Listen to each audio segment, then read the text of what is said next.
I think I'm going to kind of go my parents' route because I appreciate it. Like, they didn't care. Like, they would much rather me sit there and have questions, and then they're there to explain things to me. Like what a glory hole is? Like what a glory hole or a rim job is.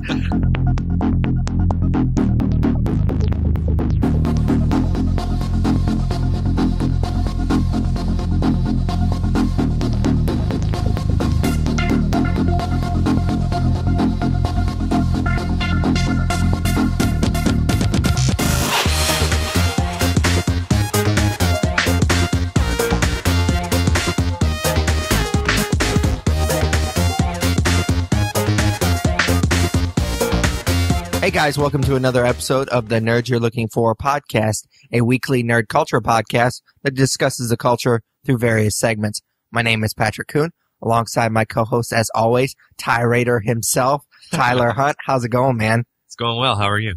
I'm all right. I finally got to play Dice Masters, so I was pretty psyched about that. Yeah, it was a fun evening. It was probably not the coolest thing we've ever done, but no, it was a lot of fun. I enjoyed it. I bought it like 3 weeks ago. I bought one of those starter packs, and it's just been sitting on my kitchen table like a kid before Christmas, but nobody would play with me, and it was really sad because you can't really play that game by yourself. No. And there's nothing you can do if you don't have a partner to play with you. So yeah, I've been kind of waiting to play that game, and luckily I enjoyed it a lot. It's fun as fuck. So I will definitely be playing it a lot more often. I've already bought more cards, so I'm really looking forward to it. My wife's not a very good partner. We tried to play the first night I got it, and it did not end well. Yeah, that's funny to me that you guys tried to play together. Brittany did the same thing when I first got it. She's like, "I'll play," and I'm like, "Nah, we're not going down that road." I made her read the instructions to me because I don't like reading, and so she was kind of irritated about that, and it just didn't go well, and we were both very confused because there's a lot going on in that game. So if you don't really have someone that knows how to play the game to kind of like teach you how to play, it doesn't go well. Oh yeah, for sure. But yeah, that was a lot of fun playing the other night. We'll have to do it more often. Yeah, for sure. Since you are the only one that I know that plays the game, and I want to keep playing it, I guess we'll have to keep playing. I wouldn't say I gave it up, but my passion around it is a lot less than it was a few months ago when I started playing, and then you getting it, I was kind of like, oh god damn it, now I gotta start playing again and buying these cards. But no, it was a lot of fun. I just kind of, me and one buddy play it, and it got old, so it's fun now that more people are getting into it, and it's kind of like this little thing. Yeah, that buddy that you speak of is your buddy Mike, yeah, who is insane about it, and when he gets into something, man, he gets into it. Yeah, I feel like I'm going to also get into it a lot, but I just have that personality that I just get really addicted to something. Yeah. So hopefully it doesn't like suck a ton of my money and then I never play it again. I mean, luckily the cards are pretty cheap. Yeah. Like you can buy 10 packs a week and spend $10 a week, so it's not that big of a deal. The problem is if you buy like 50 packs every week. I went on eBay, so I did that. Well, I mean, there was a couple of cards that I really liked last week. Yeah. Whenever it was that we played. And I just wanted to get more dice. Like, I love Red Skull. My Red Skull card is awesome, so I got more dice for that.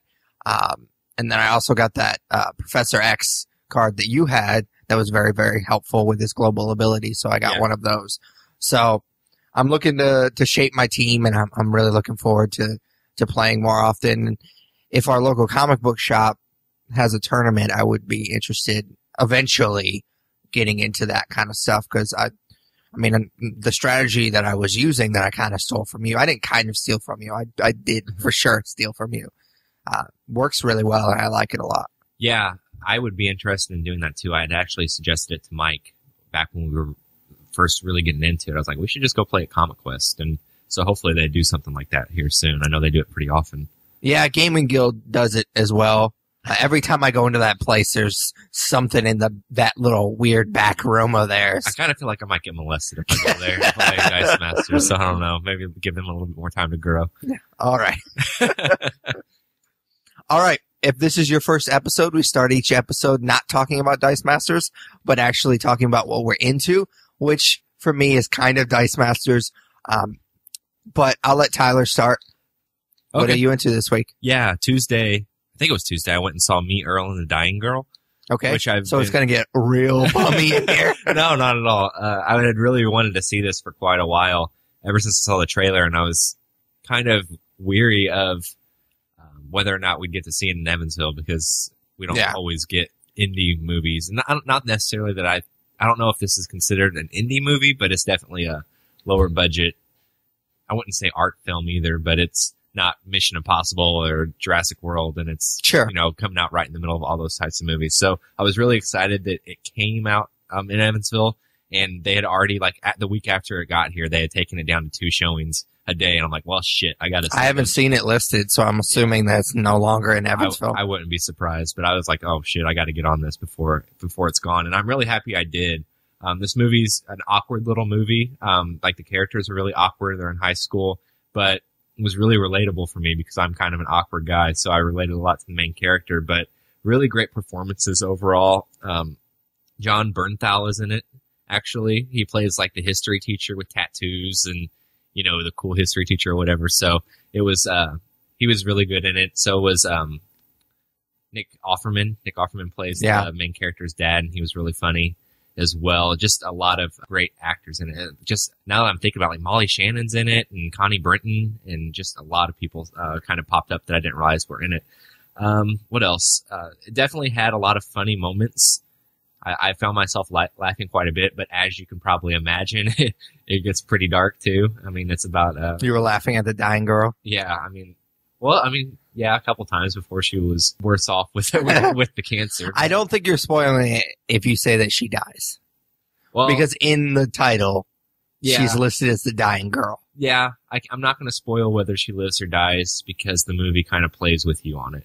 Okay. And I'll just leave it at that. But she was awesome. She was a great actress. I'd never seen her in anything before, and she plays a dying girl very well. Like, the way that her emotions kind of were all over the place. She was really great with it.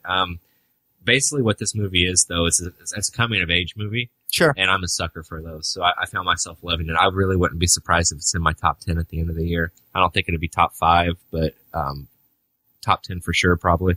All right, cool, man. All right, what are you into? I saw a movie as well. We actually saw it together. And that is the Vacation. Well, I guess it's a sequel. It's not a remake. I almost said it was a remake, but it's not. It's definitely a sequel, which is the original Vacation is one of my favorite comedies of all time. I love it. It's fantastic. This one, not so much. I was kind of hesitant not going into the movie when I first heard that they were doing this, because Vacation is one of my favorite comedies, and it's really hard to kind of reboot a comedy. But I had listened to the episode where Ed Helms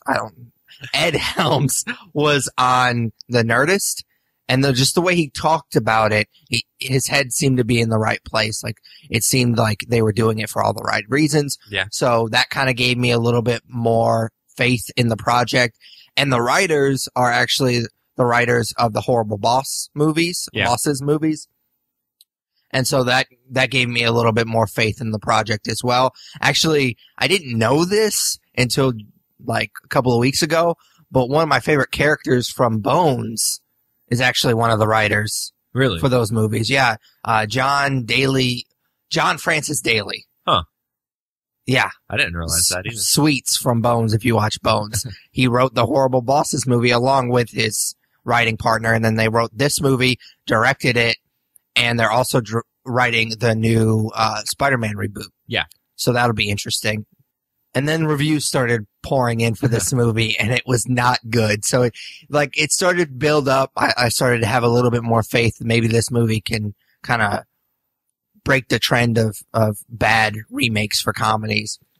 But it didn't. It really didn't. For me, I don't know if I'm confused or conflicted or what the word is for this movie, because it was really funny.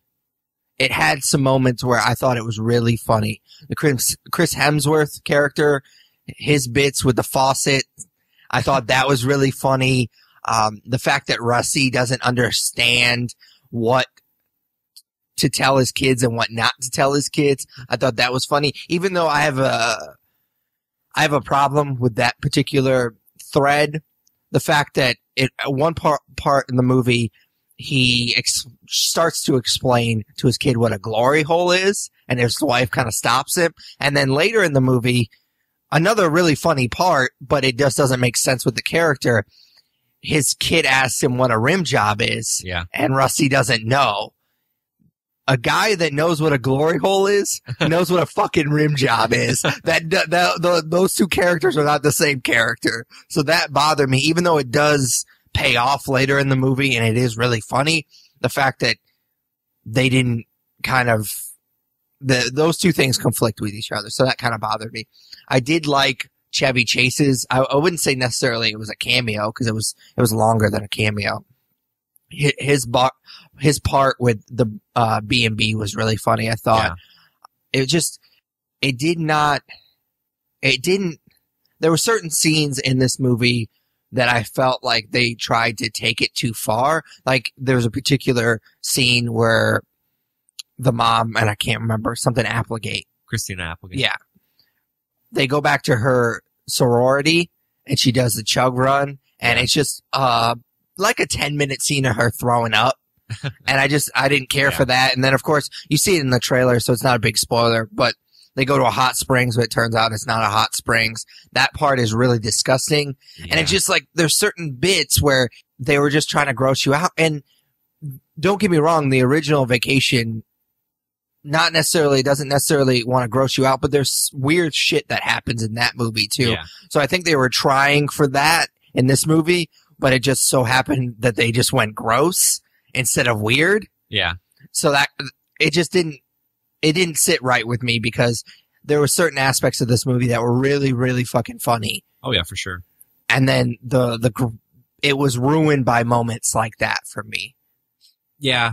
I kind of had the same feeling. Like I laughed quite a bit during it, but afterwards I didn't really feel like I watched a satisfying story. It's like it was one comedy bit sewn together with the next bit with the next bit. And I guess that's kind of how the original Vacation is in a way. But I definitely see what you mean. Like in one comedy bit, the characters are a certain way. Yeah. And then Ed Helms and Christina Applegate's characters especially act almost a different way in a different situation. And it's whatever's convenient for the plot at that particular time. Oh, for sure. And that doesn't really make for a very connecting story. And that's what you need on a road trip movie is character development and it to connect really well. And the little bits don't really do that for me. But some of the bits were really funny, and I laughed quite a bit. So I'm a little divided on it.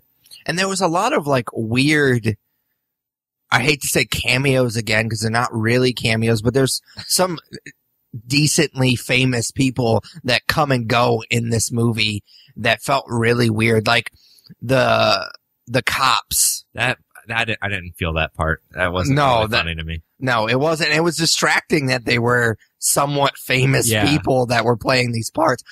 On the flip side, I thought Charlie Day's character was really fucking funny. Yeah, that bit was awesome. That was hilarious. I didn't like how they did the pictures at the end and Charlie Day's alive. There's no fucking way he's alive. No. No way. No, I mean, obviously he commits suicide there, and then I just kind of, the pictures at the end or whatever, like, they weren't funny at all. No. I don't know. So you liked Chris Hemsworth's character? Yeah, I like certain aspects of his character. I thought that the whole time they were at Audrey and his house, it was funny. I liked the stuff that he did. I thought that was funny, but it felt edited really weird. Like whenever they were waving goodbye to them, Audrey's holding a baby. I don't know if you noticed that. It's like you kind of see the baby's hand and head a little bit. Yeah. And I want to say, like, it makes me think that there was a whole part with this baby that they have. Sure. That got edited out of the movie, and it just, I don't know, that part was choppy to me. I didn't like the cow thing. Oh, yeah. That was another thing where it was just like, we've gone 20 minutes without trying to gross them out. Let's do something weird that grosses them out. Yeah. I think their interactions with them was funny enough. It's like they didn't have confidence in some of their bits, so they just had to go gross, which is a shame because I thought the faucet thing was fucking hilarious. Yeah. I thought the whole trying to rub the penis off their car was really funny, even though it was really childish. Yeah. I thought it was funny. That was funny. I mean, there was a lot of bits in this movie that I laughed a lot, but then there was other ones where, like the cow and the chug run and the hot springs. I didn't really like the Walking Dead cameo, and I won't ruin it. Yeah. Because in 10 years from now, when the Walking Dead's not a thing, that's gonna really date that movie. Yeah, there was something else in this movie, and I can't even remember what it was, but I kind of gritted my teeth a little bit because it really dated it. It was some line or something that I wish I remembered what it was, but it really bothered me when they said it. Because when you watch the original Vacation, I mean, obviously it looks older, but I don't feel like it's dated. No, I mean, they don't have cell phones, but other than that, it's just, you could still watch that movie and get it and appreciate it. It just, this one I think is definitely going to be dated. Yeah, it might be for sure. I could see that. One thing I just thought about that really bothered me is this movie doesn't really have a ton of character development. No. But like in the last 10 minutes, especially, I don't want to ruin anything, but when they get to the bed and breakfast and Ed Helms kind of discovers what book his wife's been reading. Yeah. It didn't make any sense. It's just like this really weird thing that's thrown in at the end and resolved like 10 minutes later. And the whole Paris thing, like that was, I guess, the closest you could say, like if you're trying to defend this movie, which I don't think either one of us are. Yeah. You could kind of say, look to that and say, well, she really wanted to go to Paris, but you don't really see anything other than that. They seem all right. Yeah, they don't fight at all throughout the entire movie. I mean, they have like Ed Helms' character gets pissed off in the desert, but besides that, they don't have any issues until the end of the movie. Yeah. It's really just kind of thrown in and weird. Yeah, for sure. I found myself rolling my eyes more than laughing, though. Yeah. Especially towards the end. Yeah. I mean, I would definitely recommend seeing this movie because there's a lot of great laughs, but it's not going to hold up. Like, no, I'll never watch this movie again. You don't think so? No. If I see it on Netflix or something, I think I'd put it on. I would, if I had to give it a star rating, I'd probably go 2.5 because it is funny and there was a lot of bits that I did enjoy, but the other things in it that we've talked about before, it kind of ruined it for me. I'd give it a 2.5 as well, I think. Okay, cool. So our next segment, we just plainly named it Comics. Tyler and I read a ton, me not so much this week. And we just like to spotlight one that we really enjoy or dislike or whatever. So Tyler, what is your comic for this week? I hate to keep beating a dead horse, but Renew Your Vows #2. I talked about how much I love Renew Your Vows it's Amazing Spider-Man Renew Your Vows. And I talked about a few times how much I loved #1 and loved where it was going. And I finally got around to reading #2, which I think it's been out for a few weeks now. Yeah, But #3 is coming out soon, so I wanted to make sure I stay August current 5th. with it. Thank you. So next Wednesday. But I don't even remember what the fuck I was saying. No, I really liked it. I really like where this story is going. It's a really cool, like, alternate universe type story where Spider-Man is married to Mary Jane and they have a kid. And there's this I'm pretty sure it's a new villain, right? Regent? That's a new, as far as I know, yeah. Yeah. From what I understand, Regent's a new villain and he's basically, harvesting powers and he's using, in this case now, Spider-Man villains to basically keep, I guess, New York superhero free. Like most of the Avengers were killed in the first issue and Demolition Man pops up in this issue and is quickly disposed of. But basically Spider-Man is trying to hide his powers, and it turns out that his daughter also has spider powers, and he's trying to teach her to keep her powers hidden and not do the right thing because they'd be disposed of, and he doesn't think there's any way that he could beat Regent. So it's a really unique story. Like in one scene, he's like, with great power comes great responsibility, and our responsibility is to keep our powers hidden. Yeah. So completely different from the Spider-Man mythos we're used to, but it's still these characters, and it's still really, really fun. It's kind of unique to see this side of things. So I'm really digging it a lot so far. It's probably it's easily my favorite thing to come out of Secret Wars. Yeah, it's great. I like it. There's a lot of different threads. I like the fight with Venom in the first issue. Oh, for sure. Like you said, I think it's a different story than we're used to with Spider-Man. And I like the dynamic of him being married to Mary Jane and them having a kid again. And so I really appreciate pretty much everything going on in this book. Oh, for sure. I'm really looking forward to number 3. I'm excited to see where it goes. Do you know how many issues it is? I have no idea. Yeah, I'm really excited to see how this kind of gets wrapped up towards the end of Secret Wars. For sure. All right, man, what comic are you into this week? Well, it's kind of been a weird couple of weeks for me. I've talked a little bit about how I have a pull list with Midtown. Yeah. And it just so happened, I think this is the first week, because it's a weekly pull list that I have with Midtown, since I've been doing this pull list, that I didn't get something from them. Really? Yeah, it's just been kind of a slow couple of weeks for me in the titles that I've been reading. And so I've been kind of using that as an opportunity to get caught up on a few things that I had fallen behind on. And we talked about this last week. I really am digging trees. Yeah. The comic book trees, not just, I mean, trees in general are cool too, but the Image comic trees, I'm really, really digging it. And I finally got caught completely up with it. I believe they're up to issue 11 now. The first issue came out, I think it was like a week before PopCon 2014. So it's been running for quite some time now. They're up to issue 11. And I mean, we talked a little bit about it last week. I'm just really digging the character study, how the different cultures and different people are dealing with, essentially the, premise of this particular book is that these aliens come down, excuse me, these aliens come down and they just like plant these big, just like pillars, and then they're kind of dubbed trees, and they're completely not oblivious to us, but they just don't give a shit that we're there. And I think that's kind of a cool concept, because all these alien invasion movies and all these other comic books that you have, it's like they're either friendly or they're violent towards us. And in this one, I think it's cool that they're just completely indifferent to us. Yeah. And I like how like I said, it's kind of a character study about how these different cultures are dealing with living around the trees and whatnot. And these last couple of issues have been really interesting, because there's this bigger plot that they're trying to kind of weave in with the new mayor of New York, and he's kind of plotting against some people, and there's a big conspiracy, and I'm really looking forward to seeing where that goes, because so far this book has got me hooked, and I'm really looking forward to the next couple of issues. Yeah, I went through and stopped reading a lot. I was trying to read too much here recently, and I had to weed some stuff out, and I weeded trees out, so I'm not buying it anymore. And I have like probably 7 issues bought that I haven't read yet, so I'll probably go back and reread it eventually. But I've just been trying to keep up with too much, and have been falling behind on stuff for sure. Yeah, there's a lot going on in this book, and that's one thing that I could do without.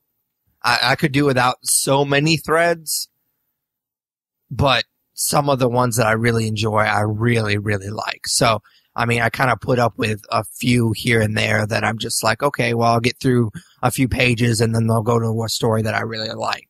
It's kind of like Boardwalk Empire or Game of Thrones. Like, there's characters that you just don't care as much about. Not that they're bad characters or they're not well written. It's just like, okay, well, I could shut my brain off for the next 5 minutes because I don't really care what happens to this character or that character. So I kind of feel like that with trees, is there's a couple of threads here and there that I'm not crazy about, but the ones that I like, I really, really like.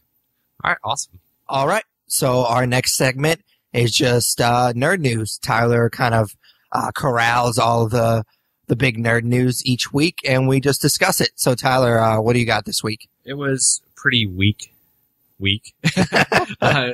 Not a lot of stuff that was interesting enough to talk about. An example being the first story I have. Tommy Lee Jones is going to be in the next Bourne movie with Matt Damon coming back as Jason Bourne. Never seen a single one of these movies. Oh, really? Yep. The Matt Damon ones are good. The Jeremy Renner one, not so much. No, Bourne Legacy was not good. And I know how they were kind of...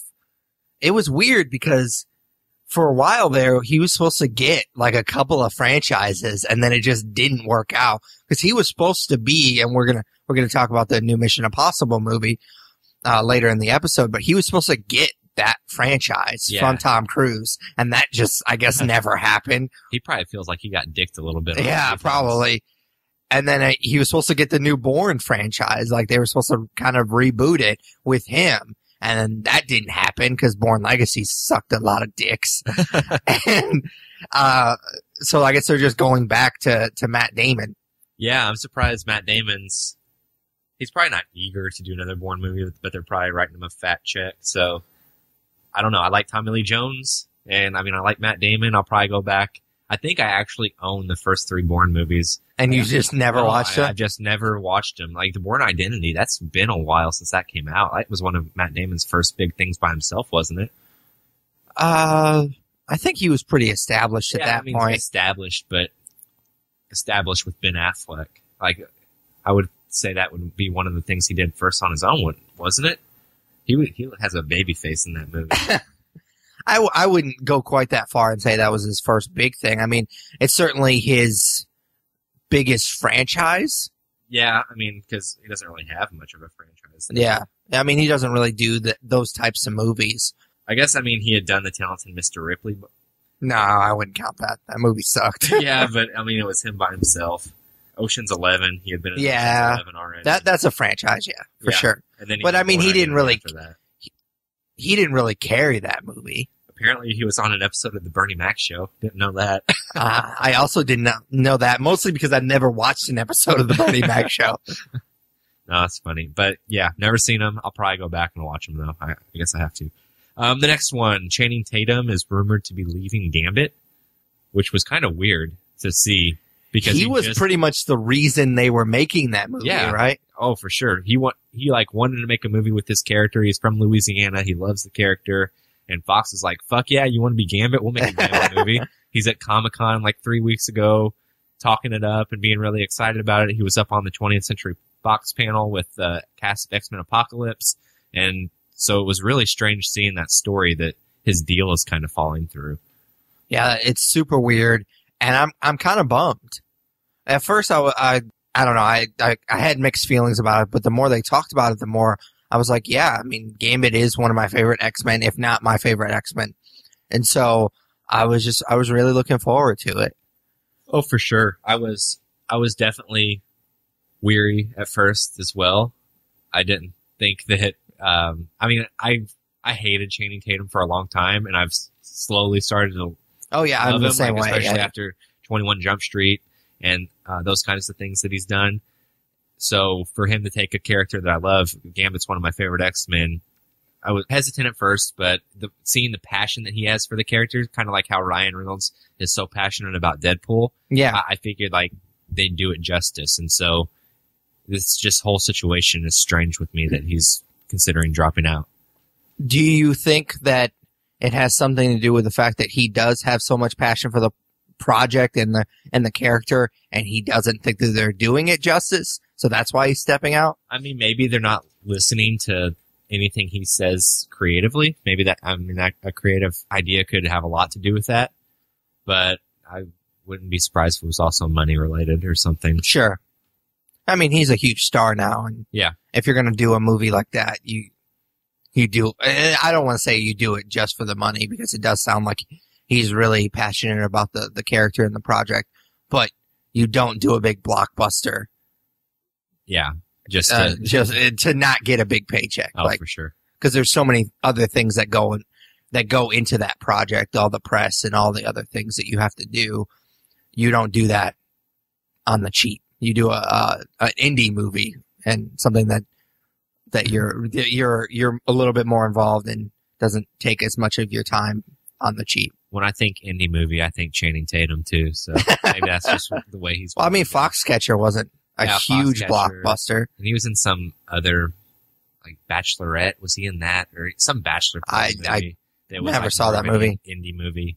I think it's a different one, but yeah. Besides that, Channing Tatum's just box office gold. So. Sure. All right, we'll move on.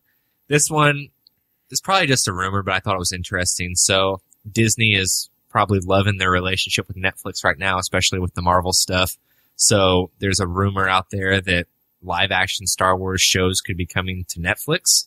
I know that those were rumored for a long time, back whenever Lucasfilm was still on its own and George Lucas was at the helm and wanting to do more Star Wars projects like Clone Wars and Rebels and everything else they did.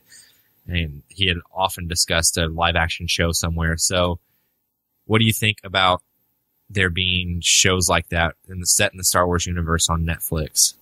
I'd be interested in it just because Daredevil was so successful, and it seems like everything that Netflix does, because they have a little bit more, I don't want to say leverage, I'm kind of struggling for the word. They can do a lot more that network shows can't do because they're on this particular platform. So they're more, it seemed like they're more worried about making the show good than kind of making it a network TV show. Like there's certain restraints that you have if you're on Fox or NBC or something like that. So I think they're much more concerned about making a good show than making a big ratings type of show. And of course, if they make Star Wars, it's going to do crazy numbers. So they don't necessarily have to worry about that. So I'd be interested in it. I've only seen like an episode here and there of Clone Wars, and I was not impressed. So hopefully it's not that. Obviously, you said it was going to be live action, so it won't be that. But it just that particular quality wasn't there. Yeah, I've never seen Clone Wars, and I've never had any interest. I don't really have any interest in Star Wars Rebels, but to set something live action in the Star Wars universe, my interest is piqued. But I'd like to see probably the first few Star Wars movies that are coming out over the next few years first, just to kind of see where they're headed before I get my hopes up about a live action show. For sure. All right, this next one I actually heard about from you when you posted it to the Twitter and I think the Facebook. They're looking at doing a Resident Evil 2 remake. Yep. I read the article, and it was a really weird article. It's like somebody polled the fans on Capcom's Facebook, like if they'd be interested in it, and there was an overwhelming yes response. And it's just a weird story. I know Capcom's kind of in a bad place right now, from what I understand. Yeah. And I guess it would make sense to want to cash in on one of their more popular games and more popular franchises. But the whole story is just really weird to me. Like, Resident Evil 2 is a great game. It introduces Leon Scott Kennedy, who's one of my favorite video game characters of all time. And I don't know. It's just a really fishy story and a really fishy circumstance to me that they. Well, they're remaking, what is it, Final Fantasy VII? Is it 7 that they're remaking? Yeah, they're remaking Final Fantasy VII. And I really hope that this isn't a thing now. Yeah.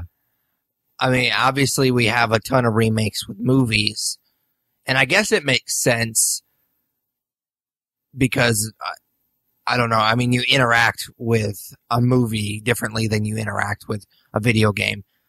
I just hope that this doesn't become a thing, because I'd much rather see them put time and money into something original than just rehashing stuff that was successful. Like you said, Capcom is kind of in a bad place right now, so it wouldn't surprise me if this is like their last ditch effort to kind of make some money. But I hope it doesn't become a trend. I hope so too. I'd rather see classic games we love like remastered, but not remade. Like, I want to be able to go back and play some of the games that I love, and obviously I didn't hang on to a Nintendo 64 or PlayStation 1 or anything like that. So for them to maybe put it out as a download remastered version, I know that that's pretty common. They did it with Resident Evil 4, one of my favorite games of all time. So to do it like that, I think is cool. But to put a bunch of effort into completely remaking it is strange to me. Yeah, they've been doing this thing recently where they'll come out with like HD collections of games. Like Metal Gear Solid did this, where they had I think 3 or 4 games. I never actually went through and beat all of the games, but it was fun kind of playing those games over again. So I'd be interested if they did something like that, but to just completely remake a game, like you said, is kind of lame. Are you going to play the new Metal Gear Solid game? Probably not. You don't think so? Because I missed the other one. See, it's a 2-parter. I barely played the original ones. Oh, I didn't realize it was a 2-parter. But yeah, the one that came out last year that I just never got around to because I was busy. Did Kiefer Sutherland voice Snake in that one too? I don't know. I thought that was like a big thing because he's voicing a Snake in this one, and so the longtime actor's not doing it. I don't know. I'm going to probably look into it. I'd be interested in playing it just because I never really got into Metal Gear too much, but if I'm going to be lost, then I want to play it. So Yeah. all right, that's all I have for Nerd News, man. All right. So our next segment is just kind of our main topic. It changes from week to week. It being summer movie season, we've been doing a lot of movie reviews. And so we're going to continue that trend, and we're going to do a review of Mission Impossible 5 Rogue Nation. I'm going to go ahead and give my little synopsis like I do with all movies, and then Tyler gives me shit about. I don't really give you shit. I like them. Game of Thrones. that was different. that was a disaster. That was a hot mess. All right. So after the IMF gets disbanded, Ethan and team go rogue in an attempt to bring down the Syndicate, a group created to promote terrorism and hell-bent on destroying the IMF. Good. I'm glad that you approve. So we always like to start off our reviews with kind of just talking broad strokes. God damn it. The movie, just not really going into particulars, just kind of our general overview of how we felt about the movie. So Tyler, broad strokes. I really stink with the broad strokes thing because I always take it way too serious. Like you don't, like you want to give a general overview, but then you're really a stickler on not giving particulars. And it's really not that big of a deal. Like an episode ago, I was doing my broad strokes and you interrupted me. You're like, all right, let's keep the broad strokes. It's like, well, fuck you. Then I'm going to get in my head about it. No, I thought this movie was a lot of fun. I think that the Mission Impossible movies have really found their footing here recently because I really enjoyed Ghost Protocol, and Mission Impossible 3 is fantastic. Oh, yeah. Whereas the first two, really? I don't know if it's probably not very popular opinion, but I'm not the biggest fans of. I don't think most people like 2. Yeah, I think that's a pretty common thing. And I know that a lot of people enjoy 1 quite a bit. And maybe I just saw it too late in life. I think I saw it in high school. So that was really? That was I saw it in the theater. Wow. When did that come out? I thought it was like 92. Was it later than that? It was probably later than that, but my parents didn't care. Well, I mean, it's not like that movie's too adult or anything. If it came out in 92, then I was 5 years old. There's no way that it came out in 92 then. But but I did see it in the theaters. I just saw it quite a bit later than in 96. So okay, so I was 9. Which is I let a 9-year-old see that movie. Yeah, I don't have kids and I don't plan on having kids, and this conversation got really weird. But I think I'm gonna kind of go my parents' route because I appreciate it. Like they didn't care. Like they would much rather me sit there and have questions, and then they're there to explain things to me. Like what a glory hole is. Like what a glory hole or a rim job is. Than me kind of just find it on my own and not know what's going on. So they're not there to put it in perspective. No, I gotcha. But it doesn't sound like you'll ever have to go down that road, so. All right. Anyways, like I said, these Mission Impossible movies have definitely found their footing. I had a lot of fun. And I thought that it was a refreshing action movie. I haven't seen a great action movie in a while. And Mad Max. All right, Mad Max. I knew as soon as I said that, I'm like, that's a lie. Cause Kingsman. Yeah. Actually, while I was watching it, I was thinking about how much I love the action in Kingsman. But I don't know. There's just something about the Mission Impossible movies. There's like an adventure theme to it. Whereas Mad Max isn't really an adventure movie, and there's not really too much adventure in Kingsman. This movie is globetrotting and different set pieces. Like one scene's completely different than the next. And it hurts it a little bit as well. And I'll get into that when we get into particulars. But for the most part, it kept me really involved. It's a pretty long movie. It's over 2 hours, but it didn't feel like it. It was just a lot of fun. It never really let up. All right. So my broad strokes, we kind of talked about this a little bit a few minutes ago, but I really don't think that this franchise has made a bad movie. Like we talked about, 2 is not necessarily fanboys' favorite. Yeah. But I don't hate it. Like a lot of franchises like Terminator, we talked about Genesis wasn't good, and Rise of the Machines is really bad. And, I mean, all these big franchises, they kind of have their movies that are stinkers. Like the sequels to Jurassic Park are always kind of trashed. this franchise really doesn't have that movie that universally everyone hates. Yeah. That doesn't mean that it's a great franchise. It just means it kind of knows what it is and it makes those movies. It's now, consistent. Exactly, it's consistent. And that can be said about this movie. It's nothing special. It's kind of a popcorn action movie, but I enjoyed it. I may or may not ever watch this movie again, but that's not because I didn't enjoy it. I really thoroughly enjoyed watching it. It's just not something that once I left the theater, I was thinking too much about afterwards. Okay. So that's my broad strokes. I enjoy the franchise as a whole, and I think this was a good entry in the franchise. You know who else enjoys this franchise? Who? Ving Rhames. Yes, he does. This motherfucker. He loves whenever he gets the call for another Mission Impossible movie, man, because he ain't doing shit outside of it. When he comes on screen, I was like, oh yeah, that's right. He's in these movies. I forgot that he was even alive. Anytime that he talked in this movie, I kind of just shook my head and I was like, he was in fucking Pulp Fiction. Yeah. What happened? Every time he was on screen, I kept looking for the Band-Aid behind his head. But, alright, so now that we're done with broad strokes, we're gonna go, into more particulars, obviously. It'd be a really shitty review if we did. So, Tyler, what'd you think of the story? I thought the story was pretty cool. I liked the idea of the syndicate and the idea of the IMF kind of being shut down and them having to go rogue to finish this up. I thought Alec Baldwin was kind of a good choice to play the Dick Cheese CIA director who was trying to shut IMF down. I don't know if he was necessarily the director, but he was the guy responsible for trying to get them to be non-existent. What else? I thought that it was kind of strange, though, that I saw a trailer for Spectre before Mission Impossible 5, and then this movie. I don't know what Spectre is going to be. I don't know a lot about that film because I've been trying to stay away from it, so I'm surprised when it comes out. But I kind of get a feel that Spectre is going to be similar to the Syndicate in a way, like this weird evil organization. So it was really strange to see that trailer and then watch this movie.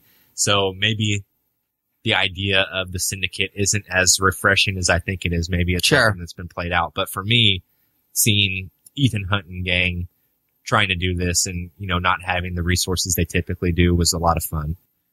Yeah, I really enjoyed the story. I thought it was intriguing. I don't necessarily think it really pays off at the end, but I liked how with the IMF and I almost said Spectre, the Syndicate, it felt like they kind of met their match. Like in past movies, it seemed like, yeah, they had to stop this terrorist plot or whatever. I honestly, as much as I enjoy those movies, I couldn't tell you a thing about them because I don't really remember them all that well. But in this movie, it was kind of refreshing to kind of see them going against a villain. Well, not necessarily a villain, but a group that kind of were just as good as they are because they're the best of the best. That's why they are in the IMF. Oh, for sure. So it was kind of nice to see them kind of going up against a group that is just as good, if not better. So I appreciated that. The villain kind of was lackluster for me. Yeah, there wasn't really a lot of personality there. Yeah. I hate to keep comparing this to Spectre because I absolutely know fucking dipshit about this movie, but the way that Christoph Waltz is portrayed in the trailer, a lot of personality, a lot of very villainous, and this guy was a piece of shit in MI5, but there wasn't really much to him. Yeah, and also, I mean, I don't want to get too much in Spectre because we're going to review it when it comes out, but it seems like there's much more history between him and Bond. Just from the trailer, it seems like there's much more of a personal connection. We've never fucking seen this guy before. Oh, yeah, no. Apparently, he's been tracking him for a while, but we didn't get to see any of that. It's like, I don't want to spoil anything, but the villain here kills somebody early on that Ethan Hunt, I get the impression, relatively knows, and then he has like this... Well, I don't think he knows her. Did he not? It was kind because of like, she says something to him like they've never met. Yeah. I thought you were going to be taller, or the story's not. I can't remember exactly what the line is, but it gives me the impression that maybe they've talked before, just not face to face. that was the impression I got. But then somebody referred to her as his secretary. Maybe I'm misremembering something, but it was almost played like Ethan Hunt wouldn't let up because of what he did to that character. Yeah. Like that's the whole reason Ethan Hunt wouldn't let up. And I think it was a little bit of that, but it was also kind of the situation at which it happened because he was kind of helpless to, help this person. Yeah, for sure. So I think it was more about that than the personal connection he had with the particular character. And plus, I mean, that's just, I think his overall personality is that he was bested by someone and he doesn't. Obviously, it would make sense with a personality like this that if he was bested, he's never had that. Well, I mean, he's had it before in past movies, but he's always kind of reconciled it. Yeah. I really appreciated the heist aspects of these movies. I mean, the franchise is kind of, that's their staple. Yeah. And we talked about it last episode with Ant-Man. I really enjoy like caper heist movies, and really, I don't think, other than maybe the Ocean's 11 movie, which is the second time we've referenced that movie, those movies in this podcast, which is a record for us. I don't think we've mentioned it before. I think this franchise does it best. I mean, I love. Oh, for sure. I love the heist and the caper aspects of these movies. I really appreciate it, and this is going to be kind of a weird pull. The opera, where it's not the best or the most dramatic heist of them, or caper, or whatever you want to call it, but it reminded me of a lot of, and I can't remember which game. I don't think it was Blood Money. Maybe it was the one before it. I love the Hitman games. Yeah. And then there's a mission in one of the Hitman games. That's one of the more recent ones, where you actually go to an opera, very, very similar to what happens in this movie. And so I really appreciated that because it just reminded me how much fun I had playing that particular mission and those games in general. So it's kind of a weird reason to appreciate something in a movie, but I mean, I think that's kind of the power of movies, is that you kind of make those personal connections with it. So I really appreciated this movie a little bit more because of that. Yeah, that was a great scene. That was one of many great scenes in this movie, and it was kind of different than other things that we've seen in the Mission Impossible franchise too, which was pretty cool. Yeah. I didn't like, however, that Ethan kind of followed this one woman, this particular character around like a fucking puppy dog. Like, how many times did she have to fuck him? Well, she did fuck him. I think that was the problem. But how many times does she have to like stab him in the back before he realizes that she's not on his side, which eventually, spoiler alert, she does eventually help him, but it's just like she screws him so many goddamn times in this movie. I'd follow her around like a puppy dog though. Okay. So we're going to have that conversation. All right. So I was going to leave this for performances, and I guess we can kind of just transition into that section. It bothers me, and this is not really a performance nitpick per se, but it really bothers me in a movie when a particular character is supposed to be like ridiculously stunning. Yeah. And I think the actress that they cast is not ridiculously stunning. No, that's the thing is I don't like that we're tearing this girl apart for her looks. No, she's attractive. She's not conventionally attractive, but I think that she's a perfect balance for this movie in being like that femme fatale. Sure. And also being, oh my God, this is so chauvinist, but also being attractive. I found her attractive. Okay. But not conventionally. God, that sounds so terrible. No, I'm going to go out and say it, that it bothers me in a movie, and not just this movie, but I mean, it was, I see your point where it wasn't just about her looks. It was the fact that she had all these skills. Yeah. And I think Ethan was attracted to that plus the package. Not that she had a package. That's what I'm saying. She definitely does not have a dick. Well, if she does, she doesn't mention it in the movie. Anyways, this is getting off the rails. Yeah. It bothers me in movies in general when they have like this, a character that's supposed to be ridiculously attractive and I just don't buy it.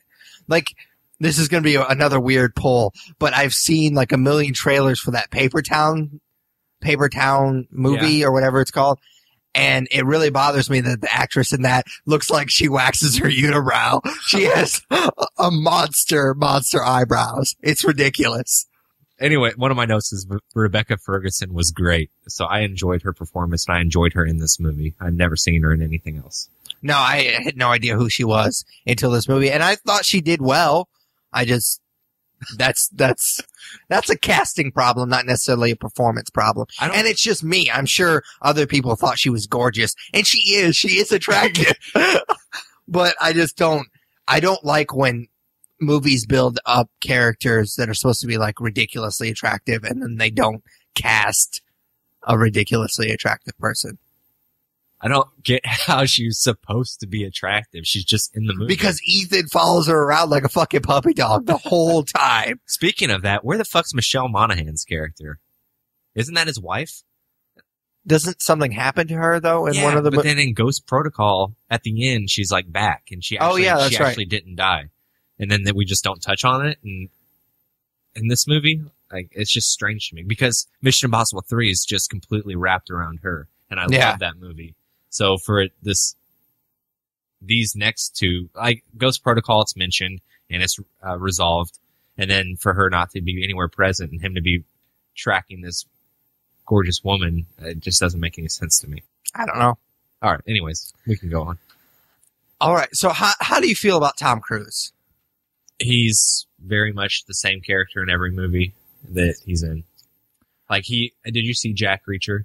I did. I was not impressed. So the guy who directed Jack Reacher directed this, and they're making another Jack Reacher movie. And to me, I don't see much of a difference between that character and Ethan Hunt. It's very similar. I could see that. I think there's a little bit. I mean, there's here and obviously different character traits. I mean, Tom Cruise isn't going to play the exact same character, but the fact that it's Tom Cruise and he plays the same character in every movie with maybe a different trait here or there. Sure. That's kind of the impression I get. I would say except for Edge of Tomorrow. Yeah, for sure. I'm not a huge Tom Cruise fan. I really not. I don't know what it is about him that I just don't really like that much, but I think he plays this particular character really well. Yeah, I mean, this is probably his best character. Oh yeah, for sure. It's definitely his most famous character, I guess. I'd say so. I mean, it's for sure his biggest franchise. Yeah. Does he even have another? It sounds like Jack Reacher might end up being a franchise, but he's trying to make another Edge of Tomorrow movie, which would be interesting to say the least. I love that movie, but I think certain movies just don't need a sequel, and I think that's one of them. But sure. If they made a good sequel, maybe I wouldn't shit all over the ending of the first one as much. Because it just seems like that's the only reason that they put that particular ending in Edge of Tomorrow. I feel like in this review, we've gone off the rails a lot. Yeah, we haven't really talked too much about Mission Impossible 5. So, performances. Good to go. Don't particularly, the woman did fine. Let's not get back on that. Tom Cruise did good. Who doesn't like Simon Pegg? Yeah, he's fantastic. Yeah, he's great. He plays that comic relief so well in these movies, and I mean, again, he does it really well. Jeremy Renner's not really in this movie that much. Yeah, which is probably a good thing. Yeah. His character's kind of a cardboard cutout, so he does what he does and he's done, so it's fine. And he doesn't really do anything in this movie. No. And I feel like he probably has a lot of other projects going on. He's like, yeah, I'll come back and do it for a few million, but you have to work around my schedule. And so I'm just going to have a few scenes with Alec Baldwin and a few scenes at the end, and that's it. Yeah. I think at one point they were like running through that like train station. I was like, all right, he's going to do something. And then they get to the parking garage and nothing fucking happens. Yeah. And I was like, all right, cool. Yeah, I mean, obviously, I think that he just has some other stuff going on, and he's not too invested in the Mission Impossible franchise after he didn't take it over. Yeah. So how'd you feel about the villain, performance-wise? It was serviceable. I didn't like him. I didn't think he was that good. And I have this problem with other movies is I don't know if it's necessarily the writing or if it's the particular performance. Yeah. Because I didn't think the writing was very good as far as the villain was concerned. I didn't like his arc because they kind of build him up to be this mastermind, and at the end he's foiled so easily. Yeah. And that kind of bugged me. And so I don't know if the particular actor's performance could have saved that for me, but he certainly didn't help it. I think it was probably the writing more than anything. Sure. He didn't have much to work with. I mean, granted, he didn't knock it out of the park or anything, but I thought he was serviceable. The idea of the syndicate was more villainous to me than the guy leading it, I guess, if that makes any sense. Yeah, but he's the one leading Yeah. this organization, and they're all these different, he has all these different dominoes that he's trying to kind of organize, and he has this huge scheme. Dominoes probably wasn't a very good word. But anyways, he has his whole plan, and the guy, he's not an idiot, but it just seems like at the end he's just kind of foiled really easily, and that kind of bugged me. I do like how it paid off with what happened earlier in the movie that we talked about with that particular character and Ethan. So I liked that, how it kind of paid off at the end, but it just seemed like they were like, okay, well, we're almost to the 2-hour mark. Let's wrap this shit up. Yeah. And they just kind of throw him in the back of the van and kind of left. It felt really just like the movie could have been 15 minutes longer, and I think I would have appreciated it a little bit more, because it seemed like they had a lot of action, and that was awesome to watch. Yeah. And then it just got wrapped up really, really quickly, which is not a point that I make very often. I usually do the opposite, where this could be 15, 20 minutes shorter and be better. But I think this movie could have done with a little bit more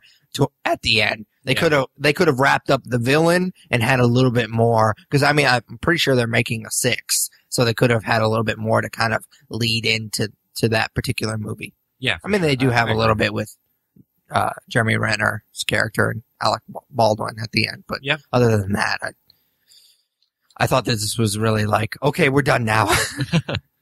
Yeah, things kind of unraveled a little bit towards the end for me. Sure. Like, there were these huge set pieces, and then at the end, it just kind of, like you said, it's like, all right, we're done. All right, so the last little section that I have, and we talk about it, well, we will talk about it pretty briefly, because it is a Mission Impossible movie, is the action. Of course, it's done just fucking beautiful. It's amazing. Yep. I mean, the motorcycle chase was awesome. I'm not even a motorcycle guy, and I was like, yeah, that's fucking cool. No, I thought the action in this movie was fantastic. The only problem was it felt like each action piece was just sewn together to the next in a weird way. It's like, well, we got to go to Morocco. Well, we got to go to London, and shit's going to get crazy there, and we're going to have all sorts of action in this set piece.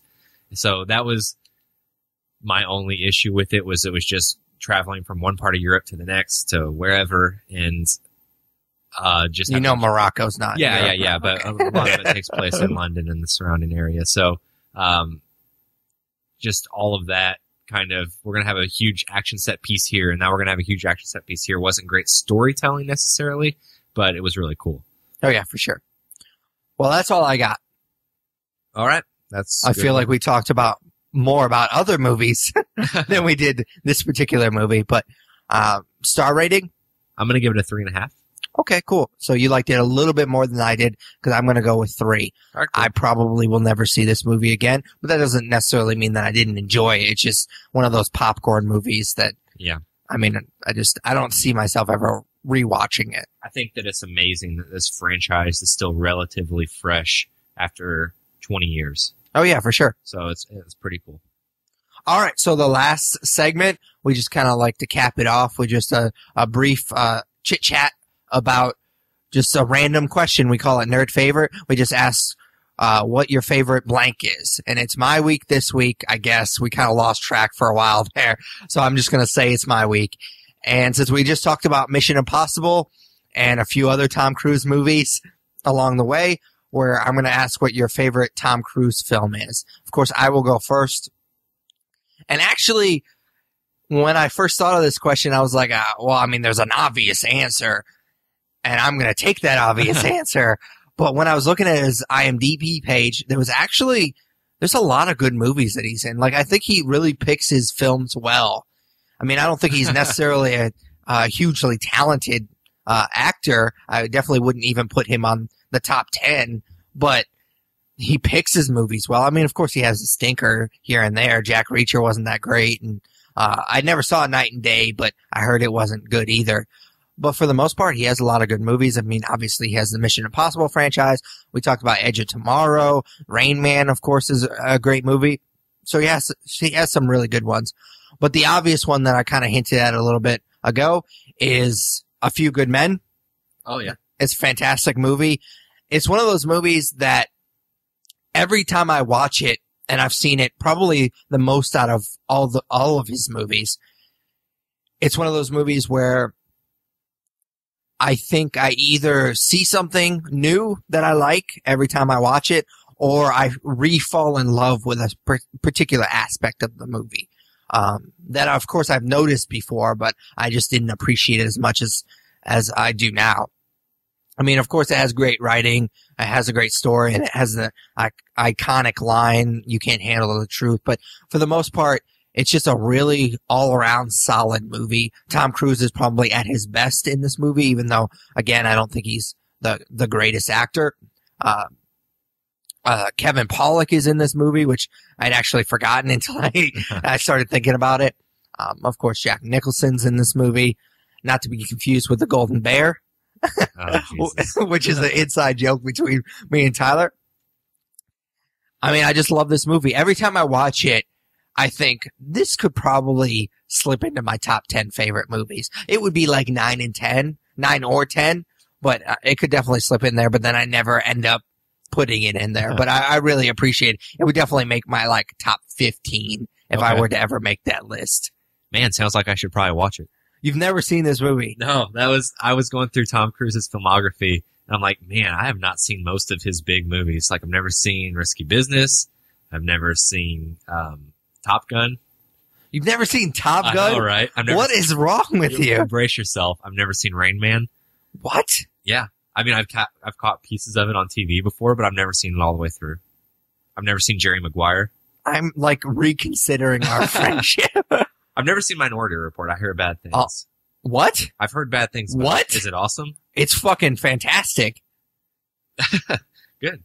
I need to just go back through and watch a lot of his filmography for sure. Yeah, I really wanted to choose Edge of Tomorrow, and then I saw Minority Report. I was like, oh man, that's a good one. And then Rain Man was a good one. Days of Thunder is kind of a guilty pleasure for me. It's not a fucking good movie. Don't get me wrong. What's it about? It's NASCAR. Oh. I watched it as a kid. It is kind of a guilty pleasure. It is not a good movie, but I watched it like it was when I was on third shift, so it's probably been a year or so ago. Yeah. It's not a good movie, but you just kind of appreciate it for what it is. For sure. Tom Cruise got shit on a lot recently over like the last 10 years. And honestly, like, especially looking through his more recent filmography, like, except for maybe Night and Day and a few others, he's put out some great Valkyrie stuff. was not good. Yeah, I've never saw it. But Oblivion was great. I really liked Oblivion. Haven't seen that one, actually. It's really good. So, and I actually like Jack Reacher. So, I don't know. You're right. He does pick his movies very well. That being said, my favorite is Rock of Ages. Just kidding. Oh my God. That's a joke. It's Edge of Tomorrow. Okay, cool. I really love that movie. I don't remember. Apparently you've barely seen any of his movies. No, I don't have many to choose from. But I feel like it's such a great sci-fi movie. Sure. It's probably one of my favorite sci-fi movies of all time. If we did like a top 5 sci-fi movies, I wouldn't be surprised if it was 4 or 5. Huh. I wouldn't go quite that far. I enjoyed it thoroughly, but the ending kind of bugs me a lot. Yeah, I need to watch it again because I haven't seen it since last year. I don't remember where it fell on my top 10 of 2014, but I don't even know if it was in the top 5 of 2014, but the more I think about it, the more I appreciate it. Sure. Now, not necessarily original it was, because I think it was based on a book, right? It's a graphic novel, yeah. All You Need Is Kill is what it's called. But that being said, it's just, I love Emily Blunt in it. Tom Cruise is great in it. And it was a really unique movie that I hadn't even seen anything like that before. So that, for right now, until I kind of dig more into his filmography, which I really do want to do, is my favorite Tom Cruise movie. All right, cool, man. I mean, that's a good choice. I really, really wanted to pick it because I do enjoy that movie, and I don't think a lot of people watch that movie, which was the main problem. And I like to talk about movies that I think people that I really enjoyed that I think people need to watch more of. So I really wanted to pick that, and so I'm glad that you brought it up. Yeah, it's really a shame that they kind of botched the marketing with that movie. Oh, yeah, for sure. Renamed it when it came out on video. Yeah. And that kind of leaves a sour taste in my mouth, even though, I mean, it has nothing to do with the actual movie, but the ending and the marketing kind of bug me a lot about that movie, which, again, is kind of silly because at least the marketing has really nothing to do with the movie. Oh. But the fact that on my DVD Blu-ray case, it says Live, Die, Repeat, which is also not a very good title. Edge of Tomorrow is not a good title either. I don't know why they changed the title from the graphic novel. It seemed like that would have been the most obvious choice, but no, really though, the graphic novel title, none of it tells you what the movie's actually about. Yeah. Or if, like, all three of those titles kind of suck to me for what the movie is. And I've never read the graphic novel, so maybe the title makes more sense. Maybe it's a line from one of the characters or something. Maybe it makes sense within the graphic novel. I have no idea because I've never read it. Yep. All right, man. Well, I guess that's it. That is it. All right. As always, you can follow us on Twitter at The Nerds Podcast. Like us on Facebook. Follow us on Google+. Vote for us for Podcast of the Month at podcastland.com. Email us at thenerdsyou'relooking@gmail.com. Check out our new YouTube page. I have been trying to do a lot of more Let's Plays. I'm going to try to do that at least once a week. So keep looking for those. I really enjoy doing them, and hopefully Tyler will eventually join me in making those videos, but I wouldn't hold your breath. I don't know. I want to do Let's Play videos. I won't be able to hold myself to probably doing them once a week, but I'd like to find a different thing that I could do weekly, but it wouldn't be able to be as involved as the Let's Play videos are. All right. But I'm working on it. And all right, cool, man. There soon enough. All right. And definitely check us out on iTunes, Stitcher Radio, all the good podcast directories. You can rate, subscribe, and all that good stuff. Think that's about it. Oh, definitely check out The Obsessive Viewer. They're doing a Shocktober in Irvington. They did it last year, and I kind of wanted to pimp that. I'm going to be going to it. I don't know if Tyler's going to be joining me or not. I can get off work because it's on a Friday night, right? Yeah, it's October 15th, 16th. Sorry, Matt. I'm not pimping this very well, but I am really excited for it. No, that sounds right. I think that's my weekend to work, but if I can get off, I'm planning on going. Oh yeah, definitely. I mean, it's going to be a lot of fun. I didn't get to go last year and I was kind of bummed. So I'm definitely making a point to go this year, and I'm really looking forward to it. Even though I didn't really pimp it all that well, I'm really, really looking forward to it. It's going to be a good time. We're going to show our short movie, aren't we? Oh, wait. Yeah, we don't have a short movie. Anyways, I think that's about it. So for Patrick Kuhn, we're the nerds you're looking for. Take it easy, guys. See ya.